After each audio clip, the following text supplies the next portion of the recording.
పేరమ్మా? రోహిత్. ఏం చేస్తుంటా? మామూలుగా ఐటీ చేస్తాను.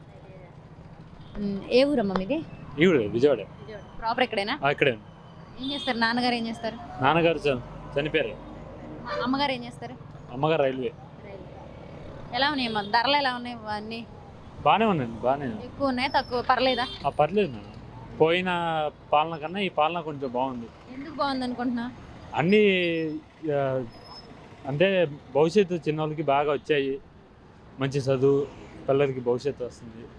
జగన్ వల్ల మంచి భవిష్యత్తు వస్తుంది. నువ్వు ఐటీ చదువుకున్నాను అంటున్నావు, ఐటీ చదువుతున్నాను అంటున్నావు, మరి అభివృద్ధి లేదు, రేపు రాబోయే మీలాంటి తరానికి ఉద్యోగాలు లేవని అంటున్నారు కదమ్మా, మరి నువ్వు బాగుంది అంటున్నావు. ఉన్నానండి, అభివృద్ధి ఉంది, ఎందుకు లేదు అభివృద్ధి? ఇలాంటి పాలన వస్తే ఇంకా ఫ్యూచర్ బాగుంటుంది అని మేము. ఎందుకు ఫ్యూచర్ బాగుంటుంది అనుకుంటున్నావు నువ్వు? అది మాది అంటే ఈ పథకాలు ఇవన్నీ ఇస్తున్నారు కాబట్టి బాగుంది అనుకుంటున్నావా? అమ్మఒడి అన్నీ ఒక అంటే ప్రతి వాళ్ళు చూడకుండా ఇది జగన్ అనే పిల్లలకి చూసుకున్నాడు, అది కొంచెం బెటర్. పిల్లల్ని చూస్తున్నారు కాబట్టి విద్యా రంగం బాగుంది అనుకుంటున్నాను. ప్రతి సంవత్సరం లాగా లేకుండా ఈ సంవత్సరం జగన్ పిల్లలు చూస్తే అది కొంచెం బాగుంది. ఇదే వస్తే ఇంకా బాగుంటుందని నేను అనుకున్నాను. జగన్ గారు వస్తే ఇంకా బాగుంటుంది అనుకున్నా. అంటే పవన్ కళ్యాణ్ గారు కూడా జగన్ పరిపాలన బాగాలేదు అంటున్నారు కదా. అంటే వాళ్ళు ఏదో మద్దతు తీసుకొని వెళ్తున్నారు, కానీ జగన్ మాత్రం సింగిల్ గా పోటీ చేస్తున్నారు. కింగ్ అన్నప్పుడు కింగే కదా, జగన్ కింగ్.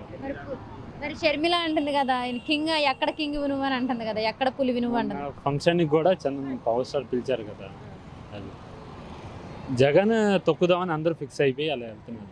కానీ మరి తొక్కగలరా జగన్ గారిని? తొక్కలేరు. కింగ్ని పులిని ఎవరైనా తొక్కుతారా? తొక్కలేరు కాదు. నమస్కారం అమ్మా, నీ పేరు? కమలమ్మ. ఏం చేస్తుంటారమ్మా మీరు? నేనేం చేయనమ్మా, ఇంట్లోనే ఉంటాను. ఎంతమంది పిల్లలమ్మా? నాకా నలుగురు. అందరూ జాబులు పెళ్ళిళ్ళు అయిపోయినాయి? అందరికి పెళ్ళిళ్ళు అయిపోయినాయి. జాబులు చేస్తున్నారా? ఏం చేయట్లేదురా. ఏం బిజినెస్ లేదు, ఏం లేదు. పనులు చేసుకుంటారు? పనులు చేసుకుంటారు. మరి పెన్షన్ వస్తుందమ్మా? వస్తుంది. ఎంత ఇస్తున్నారు?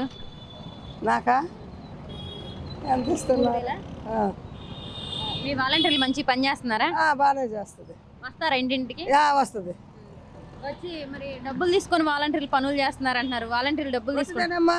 ఆ మాట ఒకటిది పాపం, ఎందుకు మళ్ళీ ఆ మాట? కానీ లేదు లేదు, అట్టాటి ఏమి లేదు. మరి ఎలా ఉందమ్మా జగన్ గారి ప్రభుత్వం పరిపాలన? ఉంది, బాగానే ఉందిరా. అమ్మఒడి వేస్తున్నాడు, ఇవి వేస్తున్నాడు, బాగానే ఉంది. డబ్బులు ఇస్తున్నారు కాబట్టి బాగుంది అంటున్నారా? ఇంకా ఇచ్చేది డబ్బులు ఇస్తున్నాడా? నేను బాగా ఏం లేదు. నేను అసలు ఆయన డబ్బులే తీసుకోను. 3000 నేను, నాది రైల్వే పింఛను.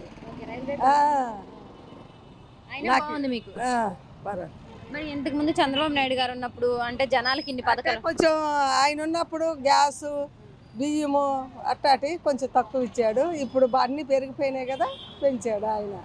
అది జరిగింది. ఇప్పుడు జీతాలు కూడా పెరిగిపోయినాయి కమ్మా. జీతాలు కూడా పెరిగిపోయినాయిగా. అవునమ్మా, పెరిగిపోయినాయి కాబట్టి ఇవి కూడా పెరుగుతాయి. అవును అవును. అయితే జగన్ గారి ప్రభుత్వం బాగుంది. బాగుందమ్మా.